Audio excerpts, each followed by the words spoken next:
Hello and welcome to the Free Cheese episode 665. I'm your Joe Dix, joined by Matt Sellner. Hello. The Free Cheese is a weekly video game podcast about video games brought to you once a week by thefreecheese.com. This week we take to the shattered skies in Ace Combat 4. More on that later. First, Matt, what is your favorite nauseating amusement park ride? Oh, anything um, resembling teacups. Oh yeah, the old like a what's the other name It for scrambler? No, Is so that what not the the scrambler. Any of those ones where you get on and your friends are like, "Oh, we won't spin that oh fast," and then they go on and spin you fast, and then you're supposed to spend a whole day at the carnival, you and you stayed in an hour and just couldn't do it anymore and just walked home. walked home from the carnival? Well, you knew Oh where yeah, I lived, and you know how close one could have been blocks over. I don't. I'm not familiar with the Oh, carnival of the area, but I will take oh, your it word it for it. was like 2 blocks over, like Okay, fair enough. right next to some baseball fields. Fair enough. I don't remember. I don't know. The one I remember, the first one I remember doing that was actually like, oh, this is not terrifying. Like you see enough people do it, and you're like, oh, they didn't die. But like when you're in it, you're like, ooh. I remember doing I believe it's called the slingshot down in Ocean City, Maryland. Oh, It's the one. It's a yeah, ball, yep. I and they know. strap two people in. They pull you down, and I then they may let you go. I may have watched you do it, not even know who you were, and called you a fucking idiot from a ground. Yep, it's a good time. Uh, because you feel like when you're in it and going straight up, you really just feel like you're, you know, headed to the stratosphere. You're ready to break through the sky and shatter it to pieces. Yeah, that I got and you kind of bounce for a while. That's fun. That one was one where I was like, can we trust this place? Same spot. Not same spot, but somewhere down there. I did another one where you strap in uh and they lift you up and just sort of let you go, and you do feel like you're flying. Hmm. Not a bad time. Uh yeah, feeling of flight, the thrill of aerial motion as we experienced this week in Ace Combat 4 Shattered Skies, developed by Namco, published by Namco Home Tech in North America. Released on the PlayStation 2 first in North America on October 23rd, 2001, is a month before in Japan. The back of the box reads a world in conflict, an enemy to be reckoned with, an ace pilot ready to take command. Strap yourself to the cockpit and prepare for supersonic excitement. The world is at war, and your dogfighting skills will be put to the test. It's time to experience the turn and burn action that only Ace Combat 4 Shattered Skies can deliver, from the crushing G forces to the nonstop aerial sorties. Find your target and lock on. You have permission to fire. Your bullet points: true action shooter with an engaging storyline. 18 ferocious jet fighters, 18 adrenaline soaked missions, 3 incredible perspectives: first person, cockpit, and third person. Breathtaking graphics with photorealistic 3D environments. Replay mode displays your greatest combat moments, and 2-player head to head aerial combat, plus much more. There you go. Ace Combat 4. What games in the Ace Combat series have you played prior to this? Zero. Oh, you played Zero, Ace No. Combat Zero? No. Oh, Zero got of it. them. Zero of them.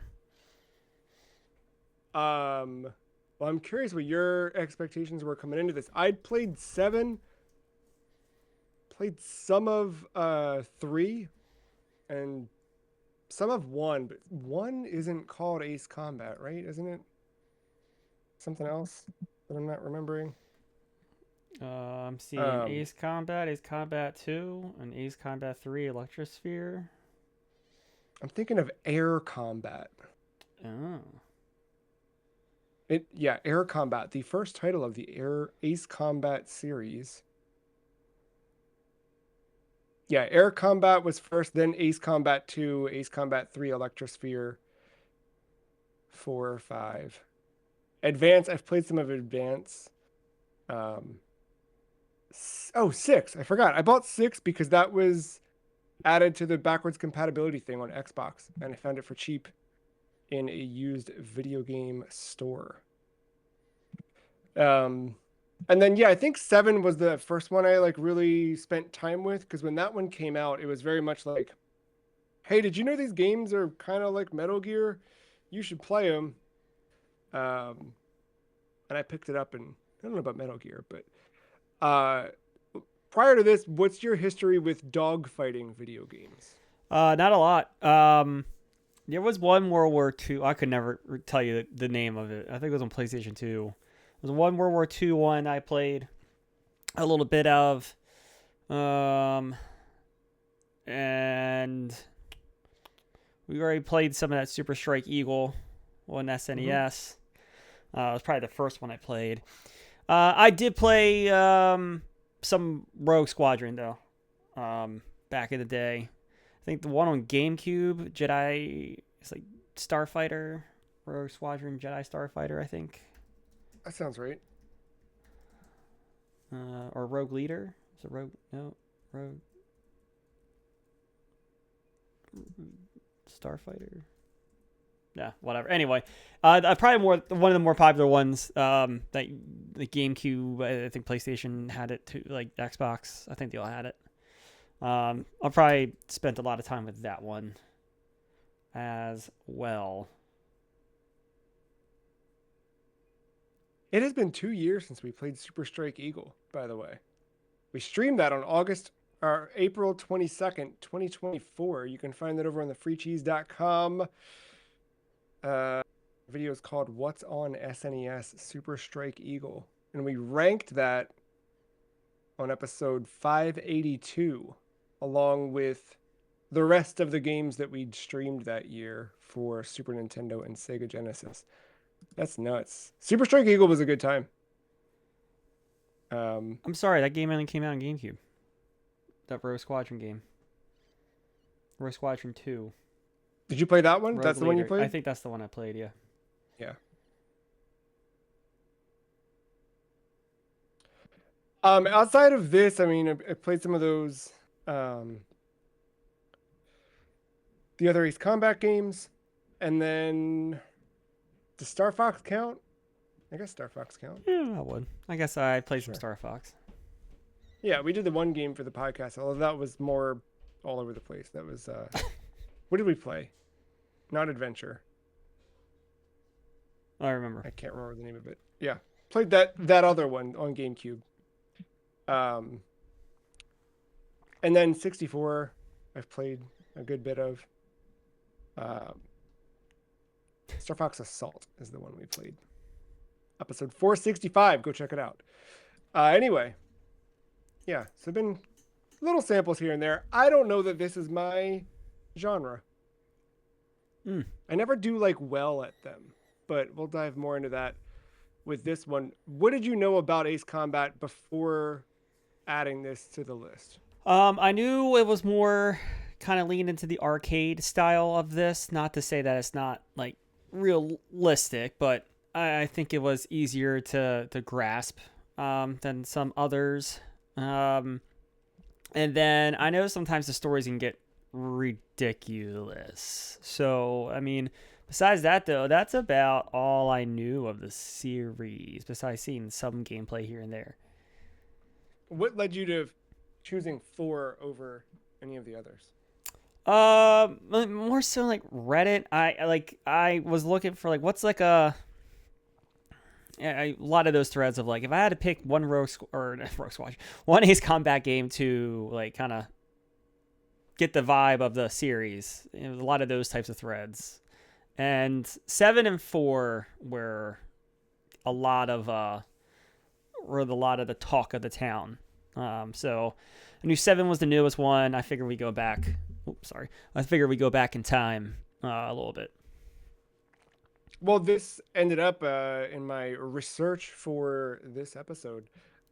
I guess 3 didn't sell as well as Namco had hoped, so 4 was meant to be a reboot, so to speak. Still carried the number forward, but they tried to like start from scratch and give a good jumping on point, and it ended up being one of the. I'm sure 7 has outpaced it at this point, but at that point it was the highest selling game in the franchise, so they kind of hit that. When this came out, what was this, 2001? Mm-hmm. What are you playing on PS2 in that era? Oh, I'm same shit. I think I'll always say like a Madden. 2001? No, I'm not. I don't know. I really don't know. What am I playing? This came out the same day as GTA 3. I had to double check that, but yeah, same exact. That's all right. Tomb Raider. That's bold. Yeah. Yeah. I'm not. I could not tell you. I mean, it's got to be like I sports can. stuff. It's got to be like sports stuff, but Yeah. I just don't know what. I was definitely playing. I don't know that I was playing GTA right when it came out, but I remember we got it pretty early. I've told that story plenty of times here about what we traded in to get what and what not. Yeah, but yeah, I didn't realize this came out exact same day. That's wild. But yeah, I would have been doing the Tony Hawks, the Grand Theft Autos of the world, hockey games for sure. A lot of that stuff. Um, I remember seeing this game, like both at Blockbuster and then at like the big box stores and stuff, especially once it hit a greatest hits edition Mm-hmm. with the red. Yeah. So jumping into gameplay, um, I want to make sure like through the gameplay, we'll talk through combat and what it, the how you interact with the world and the planes, your enemies. We'll talk about the feeling of flight. We'll talk through different mission types and the plot and the story, as well as how you level up and what progression is available in the game. All of that and more. I guess core combat. You are flying a plane at some point through your journey playing the game. You will realize that down on the D-pad lets you change your point of view. Did you have a preference for point of view when you were playing? Did you go? So I couldn't figure out. I should have looked at a manual, but I just didn't. I just never figured out the button to change it. So I stayed like first person, not in the cockpit, just like straight up first person the entire game. Dang, dude. I did end up looking at a thing for something else, looking at a manual for something else, and I saw the down on D-pad change it. I was like, oh, that's how you do it. So I think maybe the first 5 or 6 missions I'd played first person and then swapped to third from that point on. Which by that point you end up sort of like becoming quite acquainted with that first person perspective and how you react to enemies and trying to change your flight path and stuff. You kind of get locked into how you do that in first person. It takes a little bit to adjust. Um, Pretty simple, like control scheme, but I think it utilizes the variety of buttons on the controller pretty well. Um, R1 is accelerate. Our L1 slows you down. Your R2 and L2 sort of they're your yaw. Is that right? That's your y'all. That's your yaw. X is your gun. Square lets you zoom in and out of the radar. Circle is your secondary fire, which by default is a lock-on missile, and then as you swap out or choose which like secondary you bring in, you can choose between that with select, and then yeah, your circle button always launches that. What is triangle? Why can't I remember triangle? Oh, change target. Change target. And then what am I forgetting? You got it. I mean, you Yeah, did left say like the stick. left stick is like Yeah, that the kind of steers the point of the yeah. plane, and yeah. Um, the one thing I noted, playing this on PS2, I always forget that the PS2 has pressure sensitive face buttons. So there's multiple levels to. I noticed it with square. I didn't really notice it with any of the other like missiles or anything. But with the radar, there's like 3 layers of the radar where like Oh yeah. Okay. kind of like zooms in, or zooms out, zooms out. I forget which way it went, but yeah, like you can kind of like see, and then you can really see everything, which is kind of cool. Um, I didn't notice it with like any of the other, uh, yeah, like changing stuff around. How do you feel flight feels in the game? I think it feels really good. Um, Yeah, like I applaud. I mean, I guess I mean I'm no pilot, right? Like this is this is probably as well, close you've as played Flight Simulator, so you're kind of like halfway funny. there, I basically. believe I mentioned that in my interview. um, yeah. As a pilot in Yeah. Microsoft Flight Yeah. Simulator. I barely took off one time. Let's not talk about the rest of it. Um, no, but for being like just as simplistic as it is, and like a lot of your play movement being on that left stick, I think it feels really good once you grasp what the hell is going on. Yeah. Why is it hard to grasp what the hell is going on? Can you elaborate a little bit? Well, you just can't turn left and right like a steering wheel, right? Yeah. So like, if your plane's going like this, like you just can't go boop or boop. You can a little bit Yes. with your yaw, which is you adjusting your tail fin. I don't know what else to call Yeah. it, but Yeah. like it's just a tiny like adjustment. It's not like ooh. It's not sweeping. Like you don't Yeah, get a whole no, lot no. of It's more horizontal like movement. I used it a lot to like stabilize my machine gun firing when I was trying to save a Yes. missile, more than anything Yes. else. So like when you're flying or when you're using a left stick, if you go left or right, you don't do this. You do this or this. And Yeah. then you have to use your up and down as like you pointing the nose down or up. And then that's how like you turn. You have to get a combination of the roll and then pointing that nose up or down, and that's how you start navigating. Do you feel like you got there, or I were got you there. flailing? No, Okay. I got there. That's what I was gonna. Like, so you, I got it. as you're flying, you're like, oh, this guy's on my 2 o'clock. I need to. I know I'm exactly what not I gonna need to say mission do 5 I was there, but like mission 10 and 11 I was flying this aircraft like a fucking all the way champion. through the end of the game. For me, I'm like, okay, that guy's there. I'm just gonna keep pulling back on this until the green arrow is where I need it to be. That's I my mean, approach there's to a this little game. bit of that, like when you're chasing. Sorry, Yeah, yeah, there's a yeah. little bit of that when you're chasing, but like navigating some of like the ground terrain stuff, like knowing how to, knowing what to do. Like say like there's a city and like a target, like a SAM missile target is behind like a building.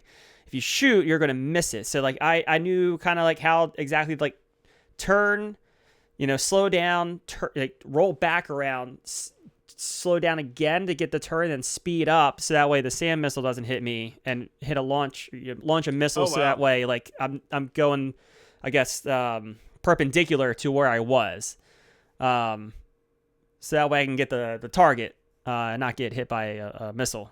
Am I naive to believe I could do that in a real plane, even though I couldn't do it that well with a controller? In real life, like like Yeah. I mean I can't say there's a chance, I guess. Let's just say that. Do you feel like there is? I guess I'm gonna rephrase this. Is there another? It could be this. It could be anything. Is there something in a game that you've never done in real life that you're like, I could probably do that? Because flying a plane is definite. Landing, I don't know. I couldn't tell you. Probably that won't end well. But who cares? It's not my plane in this scenario. It's But your I life do though. feel like, well, I would land.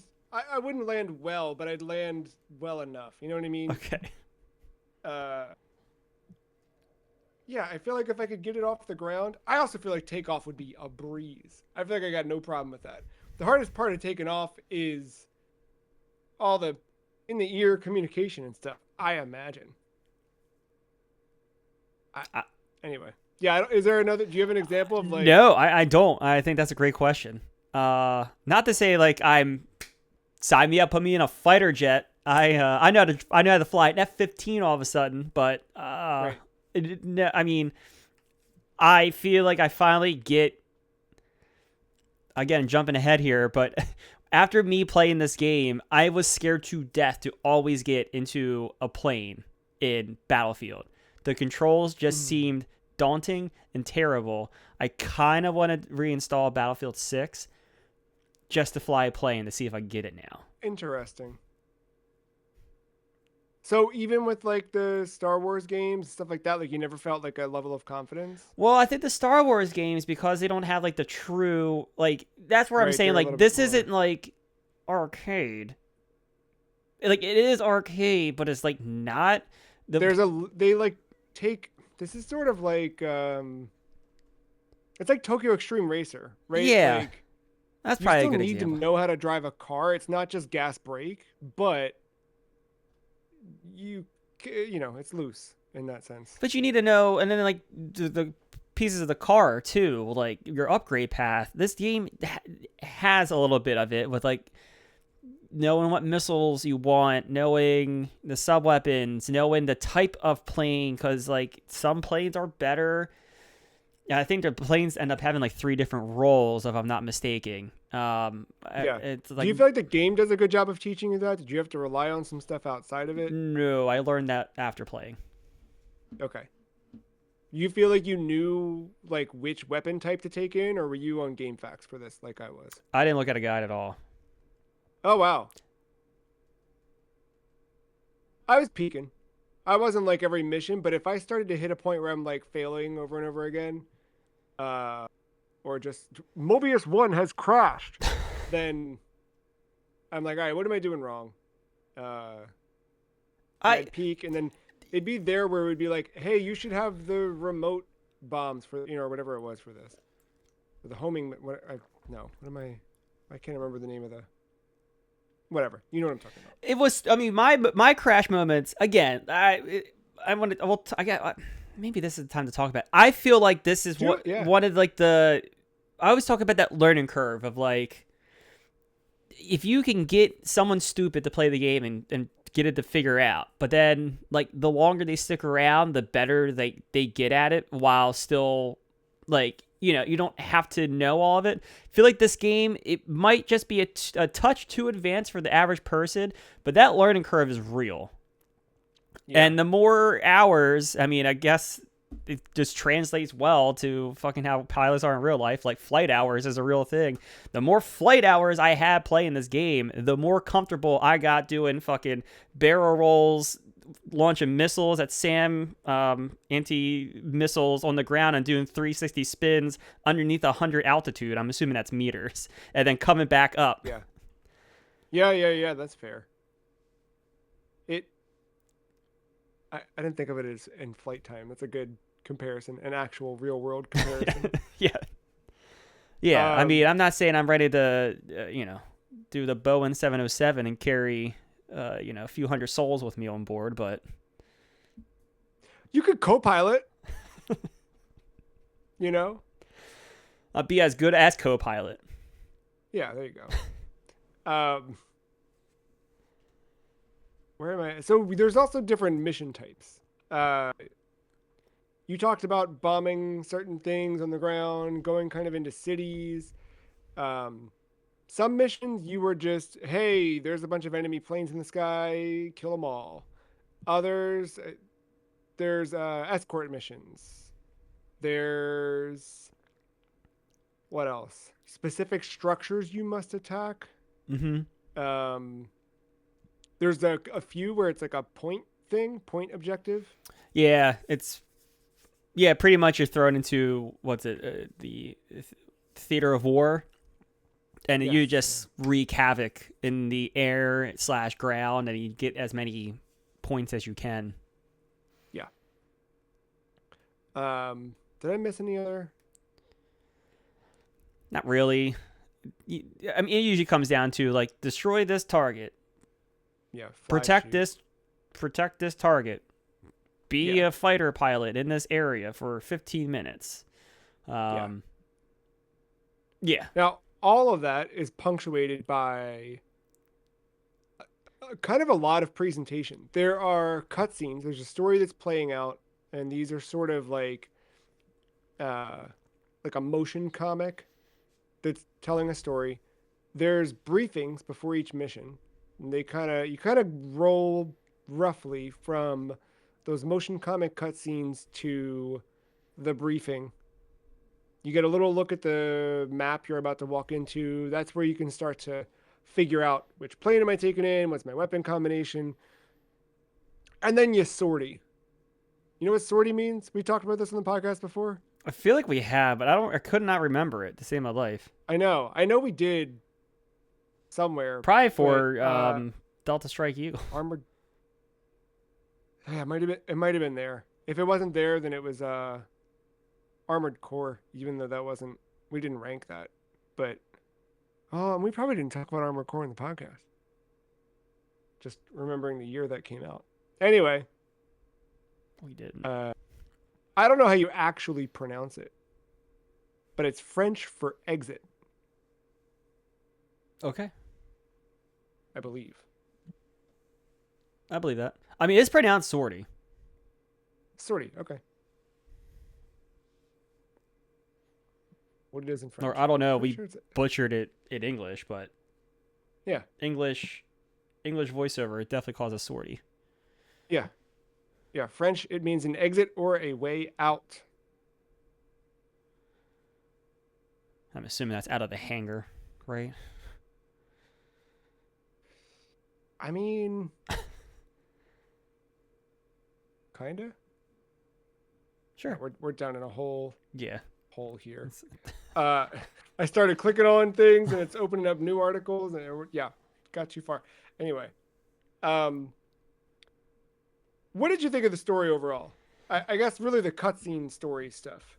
I can honestly say I didn't know where it was going. I can say that. Well, yeah, I guess I didn't know.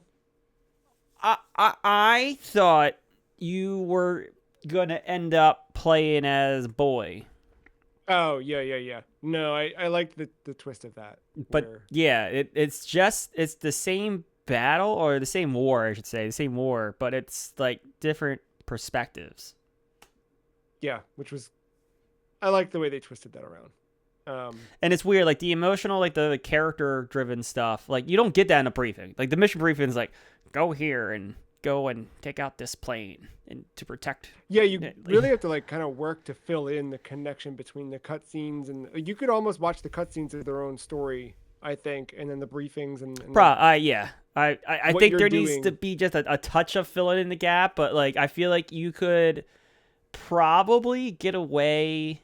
It'd be an interesting story. I don't know if it fully works, but I bet you could get away from the briefings, just getting into your actual missions, and with all the radio chatter there, because there's a lot of radio chatter that happens during the missions too, between commands, Mhm. the rest of your squad. If there's most of the missions, you're in a squad. I think there's like one I can think of where you're by yourself. Um, Actually two. But yeah, like there's a lot of just chatter on the radio because you also feed into enemy radio Comms. and Yeah. yeah, as well. So I think if you just had that and the comic type story, I think you'd be able to put two and two together on what's happening. In the comic book story, you've got the boy, the barkeeper's daughter, the whole yellow squad, but really yellow 13 and yellow 4 are our main characters of interest, I'd say. And the handkerchief, I think, is kind of a character in and of itself. Favorite quote I've got written down: "Get out of our town, you fascist pig." Uh, which was quite a character shift for the boy. Did not expect that, but I get it. Um, the only other thing I've got outside of kind of plot and story in terms of gameplay um, is how you level up, or I don't know about leveling up, but progression in the game where you're earning points, money to buy new planes, new weapons, and that gives you different options there. The higher the difficulty you play on, the more points you get. So you'll have different point targets. It's easier to hit on a higher difficulty, but it is harder to complete missions, of course. You also get Um, ranked on your missions as well, based on the amount of points you score and um, that type of thing, that type of stuff. yeah. Um, yeah, I don't know. Anything else gameplay wise that you've got notes of or you wanted to cover? No, I think just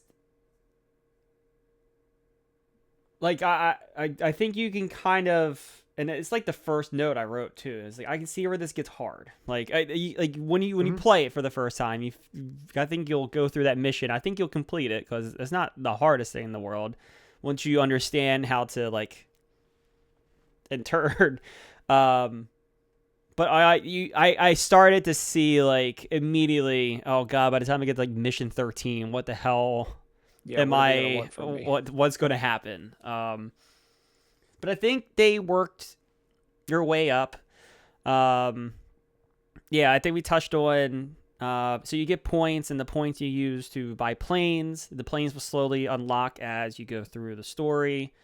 And then each plane has different characteristics. Like I said, they each kind of file into these roles of like one's good for ground, one's good for dogfighting, one's good like all around kind of deal. But again, I don't think the game really stresses that too hard. I think you kind of get a lay of that just by looking at the stats, which are all right there when you're looking at the different planes. And then each plane, like you said, you buy like you have different options for sub weapons. You get one by default just for having the plane. You can get a second, I think even sometimes a third, depending on the plane. And you can adjust those for the mission or whatever. Which is where the briefing comes in. Like the briefing throws a lot at you, Yeah.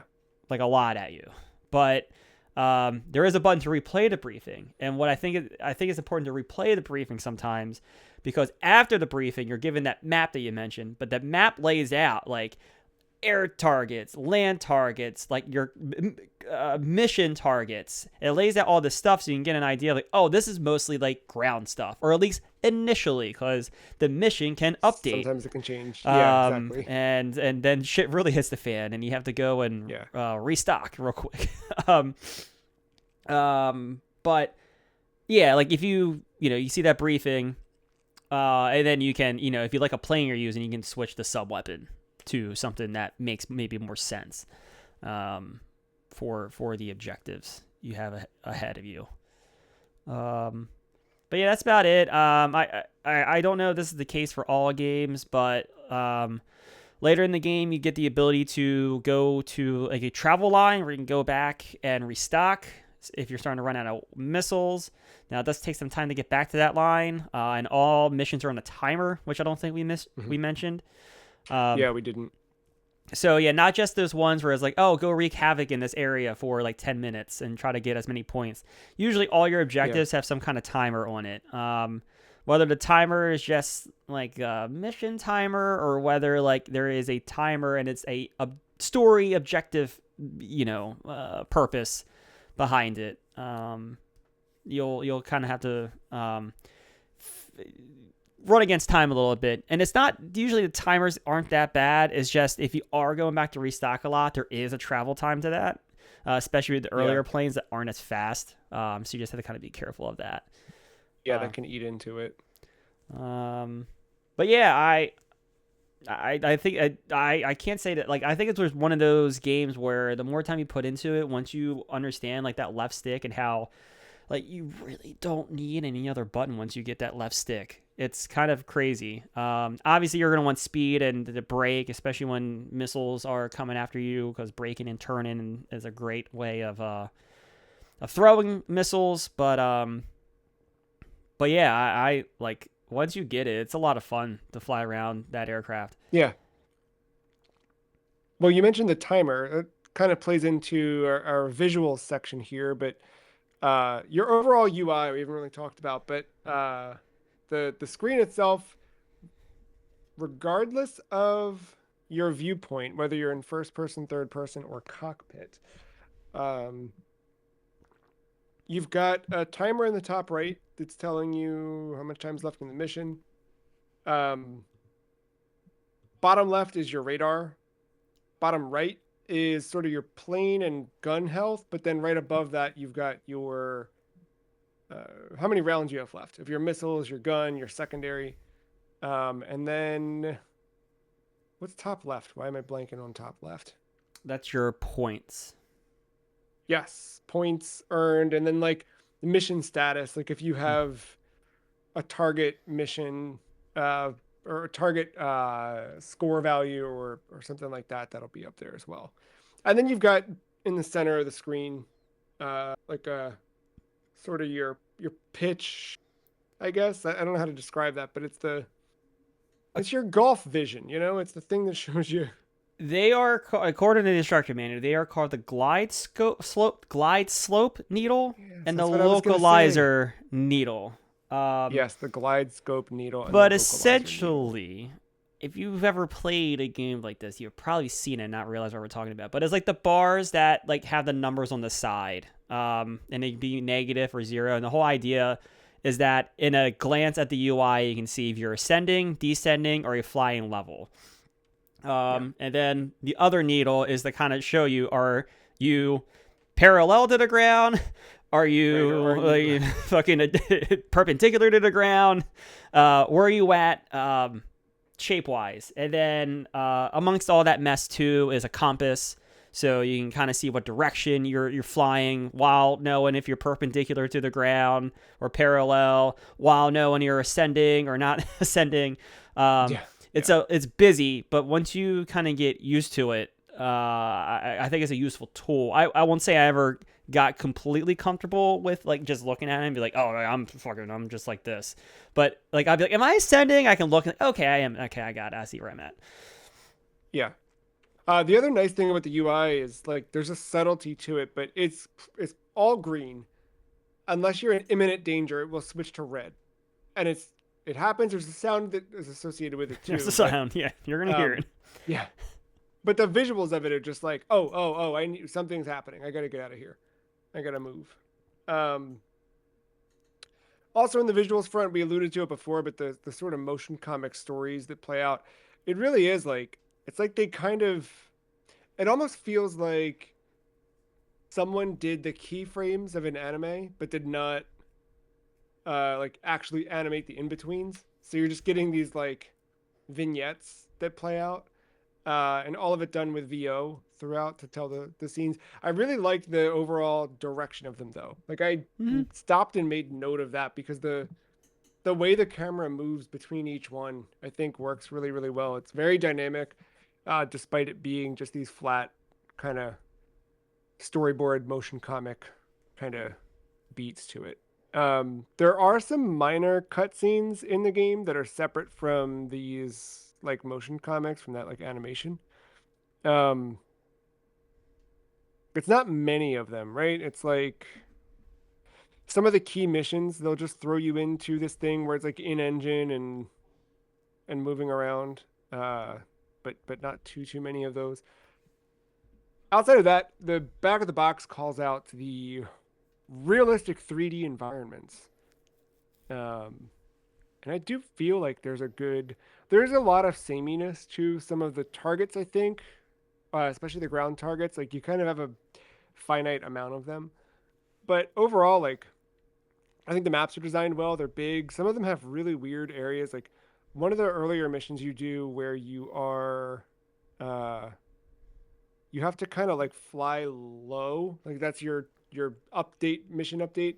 You have to fly below 2,000 feet, I think, um, to avoid getting hit by that gigantic weapon. The mega, Some of that, like your no, not Stonehenge. Stonehenge. That's it. Yeah, yeah. No, Megalith was the final bit, but similar thing in that one too.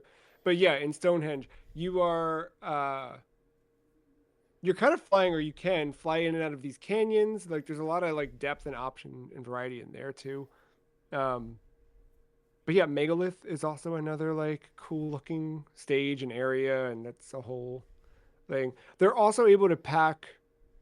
They play with draw distance quite a bit in terms of your enemies and how that you know comes into play. But like, I think they're able to realistically showcase like a, there's a ton of enemies on screen at any time, or at least like imminently around some corner awaiting you, even if they're just out of sight or just out of draw distance. Like you can peek at the radar and know that they're out there, and sure enough, like you fly up and they're waiting for you. Um, but yeah, overall, I think the game looks good in all facets of it. I think the Mm-hmm. UI works well. I like the mission briefing or like menus as well. I know that's a silly thing to call out, but a game like this where it is pretty technical at times, being able to navigate that stuff cleanly and easily is welcomed. So I think it handled that well. Yeah, I don't have anything else. Visuals, do you? No, I think you hit all my main points.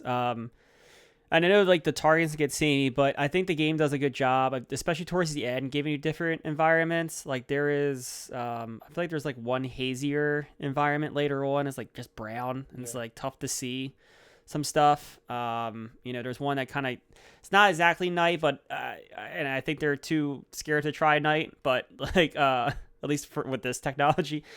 But it's definitely like dusk and or like early morning. So sight becomes a little bit of an issue in those.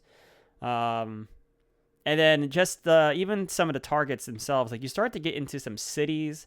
Like worth one where an objective ends up being like taking out a bridge, Yeah. to prevent reinforcements from coming. Um, so yeah, like, even though some of that stuff can get samey, I think there's enough unique stuff that keeps popping up, and the objectives themselves, or even the updates, keep it fresh enough. Even though for the most part, it's usually just go in, knock out target. Yeah, and you end up it's is it 18 missions total? Um and on the I mean not entirely, but um they're about 15 minutes a piece, barring any retries or restarts you have to do. I mean, you can clear this game in about 4 hours or so, depending on uh Yeah, yeah, I don't think how well you pick up to it. I don't know if my playtime even got there. Um, Yeah. I made self-imposed checkpoints from time to time. For stuff I kept died 2 or 3 times on. So Yeah. that helped me out on the at least the game counter, the game clock. But I was probably maybe just north of it. It couldn't have been that bad. Yeah, no, it's right around there. Um Sound. Talking about the way this thing sounds. There you wouldn't think it, but boy is there some music in this video game. I don't know any of the track names. I don't know any of the missions they kicked in on, but there's some, man. Like when it kicks in, and it's really good. I not that I was surprised. I guess I was surprised a little bit, but I would guess I was surprised at like how much I just wanted to like listen to some of the songs. I don't know. Did you have that in this? Yeah, I had it. It feels very like big for what this like. I don't know. I just don't. I came into this not thinking story was going to be a big of a deal. I heard it might be ridiculous, but it maybe not be that big of a deal. But like the music, like big orchestra, like felt I don't know, it felt bigger than what it needed to be in a weird way. Yeah, yeah. Some of the missions you're like not doing anything majorly different than you had before, but we're gonna bring in this really, really intense music with a guitar riff over top of it and swelling orchestra sounds beneath it. Um, I'd love the briefing music. Yeah, All 17 times you heard it, and you yeah. don't hear it on the 18th because you think it's over by 17. Also, there's voiceover in the game. So the motion comic cutscenes all have VO from the boy. Um, I guess grown up and reminiscing. Um, but yeah, he kind of talks through. There's like a little bit of other stuff throughout the that story where you'll get. Now I forget if there's other. If he's the only VO and he remember, is that how it was? It's only his voice, and he's. If somebody else talks, it's him telling you what they said. Is that how it Yeah, goes, or do they do multiple voices? I'm gonna. It's supposed to be him writing this, so but I Right. don't I know if they think it. actually did the voiceover or not. Like I the don't think. second. I think they. I feel like it was just him, and then you also get like sounds, like when he plays the harmonica or things like that. Like door slamming. Yeah, you get sort of the Foley effects as well. But yeah, um, The handkerchief laying on the ground. yes, soft, subtle. Um,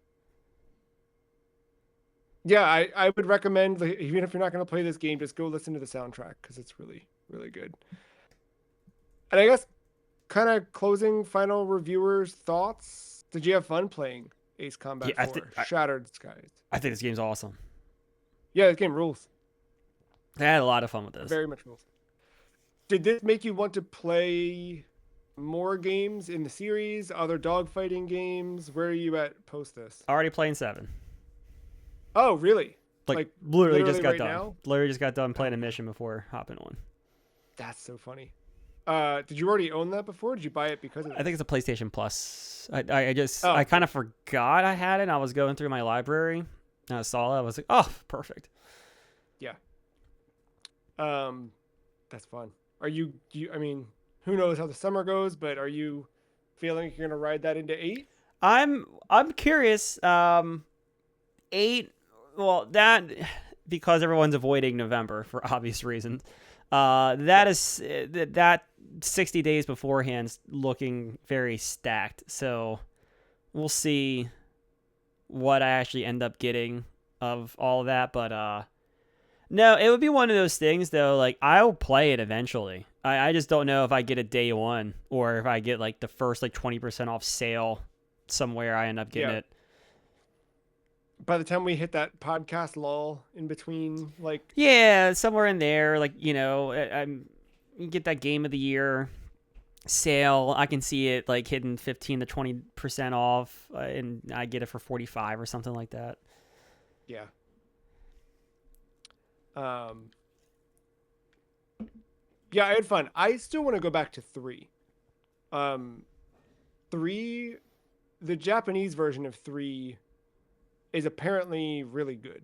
The American one did not get all of the cutscenes, Oh, okay. but there's a fan patch that has kind of like, I think, fan translated with It's subtitles. 3 on PlayStation or PlayStation 2. Yeah, PS1. Um, so I still kind of want to see that one because I've never played it all the way through. I've like done a couple of missions, but not all the way. Um, I will and say yeah, I mean, I'm I did play a little bit of 7 just for the research, just because I had not played another Ace Combat game. I didn't know like what the staples were, like that kind of stuff. So that I see kind of the through line of gameplay and mechanics and stuff like that. So I mean I now know more than ever what to expect in an 8 in the last yeah. 2 weeks here than I think I did back in December when that trailer came out and I was like, oh cool, Ace Combat 8.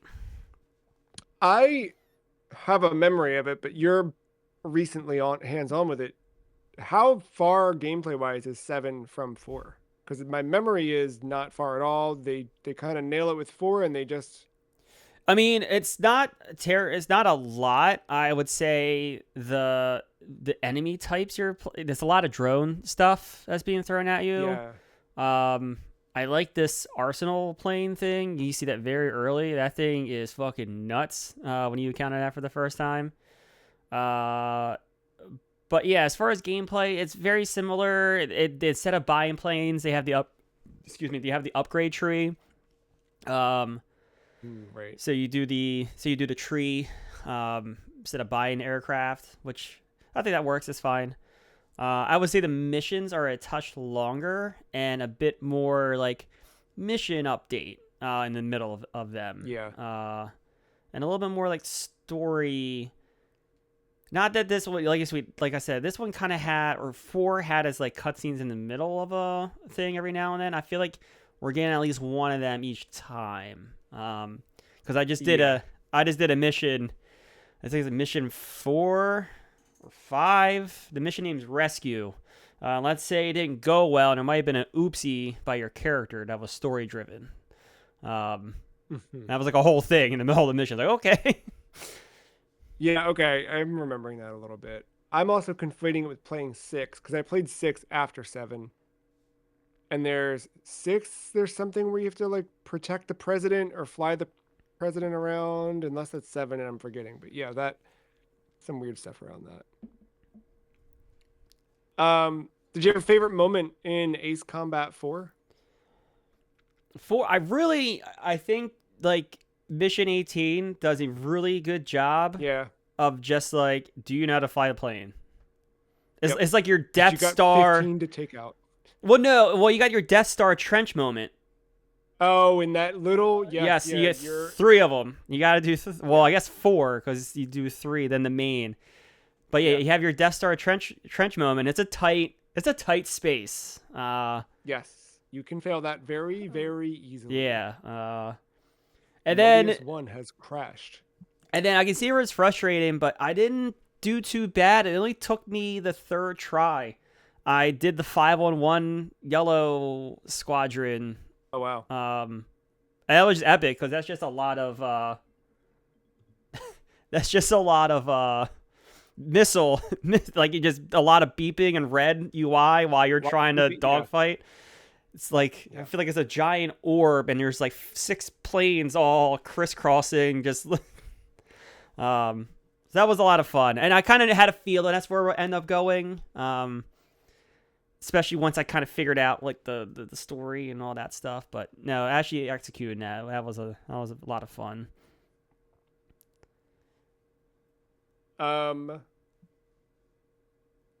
Yeah, no, I like that one a lot. I say we rank this thing here over on the list.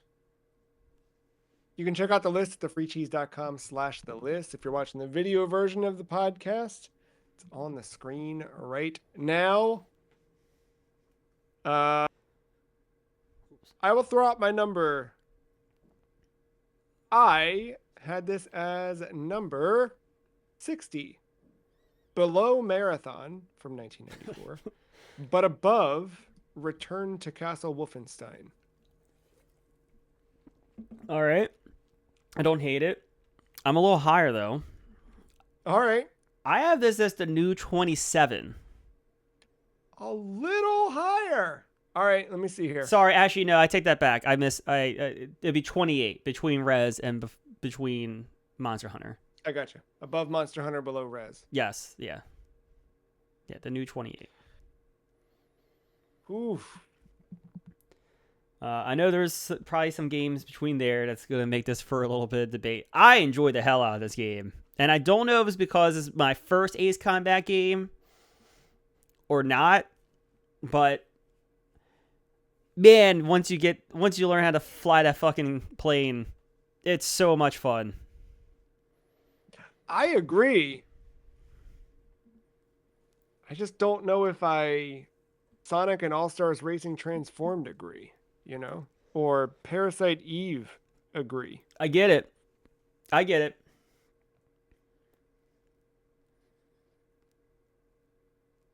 Parasite Eve's becoming the new Devil's Crush, isn't it? Yeah, a little bit. I know it was ambitious. I'll come down a little bit. I just wanted to toss my No, dart I up think it's high. good because you did slingshot me from the boardwalk to the sky on this one, if you catch my drift.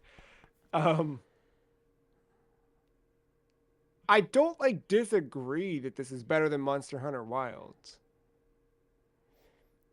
in I respect, I understand but that there's a lot of stuff in between that's highly debatable. And I think one of my things that I did with this game that I am already doing with 7, which helped me out. And I don't know if it's just a knock or a bad thing, but I was very 1 or 2 missions, stop. Next mm-hmm. day. Yeah, 1 yeah, yeah, yeah. mission, stop. Next day. Like 3 missions, maybe at most. Um, Yep. the longest play session I had was the last one. It was the last 5 missions, and that was more so because um, I had gotten sick and I didn't want to be in front of anything, so I fell behind my pace of like 2 missions a day, kind of thing. So, Yeah.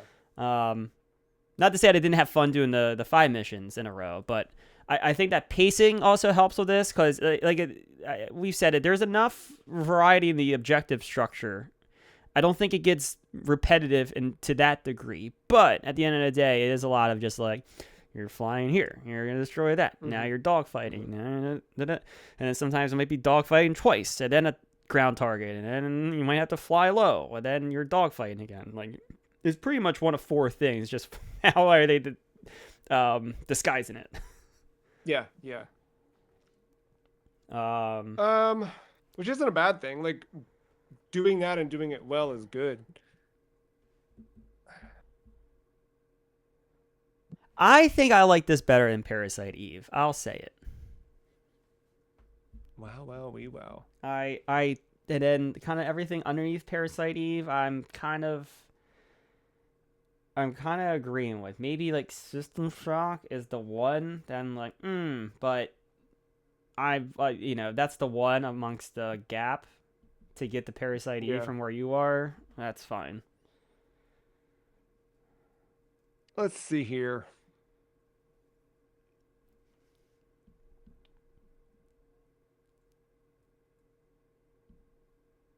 If I give you Parasite Eve,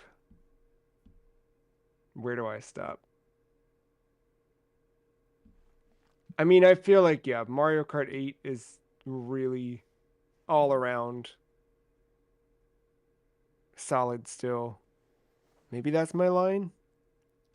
That's fine because I was eyeing Titanfall 2, and I think Titanfall 2 has a lot of similarities to this game where it's like it's not Titanfall 2 is a little bit shorter, but I think it's very much like a hey, we know how to disguise our gameplay. Here's a new like each mission, here's a new tool, and then Yeah. story kind of brings you along a little bit, and then it's over before it feels repetitive. I think Yeah. that's kind of what Ace Combat has going. Want to do it? What would that be? Would that be 40 below Titanfall, above Burnout? I almost feel like I like it better than Titanfall.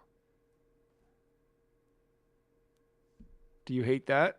No, I'm indifferent to it. Let's do that. Below Mario Kart, above Titanfall, the new 39. Before I change my mind. I can't believe you jumped Parasite Eve. Not to But say this doesn't have I don't know. Parasite Eve's good. But I'm tired of. I don't know. I feel like tired of that line being such a cement for a shakeup? concrete thing. I feel like this is the first time in a little bit where I felt that way about a game. I get it. Resident Evil was the only one going back this season. Wait, did we do a Resident? Oh yeah, we did Requiem. Yeah. It wouldn't be a year without one, but yeah, that was happenstance. That wasn't like Yeah, for my initial scores, because we started with Blood Rain. Yeah, that was the Requiem, and now this would be the only one that I personally put under or above Parasite Eve. interesting.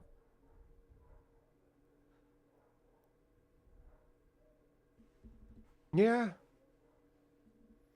We got good games throughout the rest of the year, but I'm looking and I don't know if we You have had many others. Katamari. Remember, I fucking hated No, Katamari, and yeah, yeah. you spent 45 minutes maybe showing me the light of that game. But I'm wondering what we have coming up that could go that high. Not that we have bad games and we're going to be swirling the bottom of the list with our selections, but I'm just peeking ahead at stuff. And I feel like we got a lot of good stuff, but nothing is anything upper echelon crack the list. I don't know. Some of them I truly don't know. So that's, I think, the fun of this. Some of it is we don't even know what we're playing. True. We have some gaps to fill. If you want to fill a gap, podcast at thefreecheese.com is where you can go to make a recommendation. Try and keep your recommendations on the shorter side. That has a higher likelihood of making it into the docket. Yeah, we already played our 50-hour RPG, and it put us behind a little bit. Yeah. Yeah. Yet for some reason, I'm adding more 50-hour RPGs to next year's potential list. Stay tuned. Next year's a long way away. Kind of. Kind of. Next week, a little bit closer. You know what else next week is? Episode 666. And we had to celebrate with something a little satanic. We could have gone more satanic, but I think the true power of Satan is friendship. And we get to hang out in person and play a video game IRL together in an arcade. Come back next week. Talk about the House of the Dead for our 666th episode. 66th episode. Until then, thank you, Matt. Thank you all for watching, listening, hanging out with us. We'll see you next time. Bye.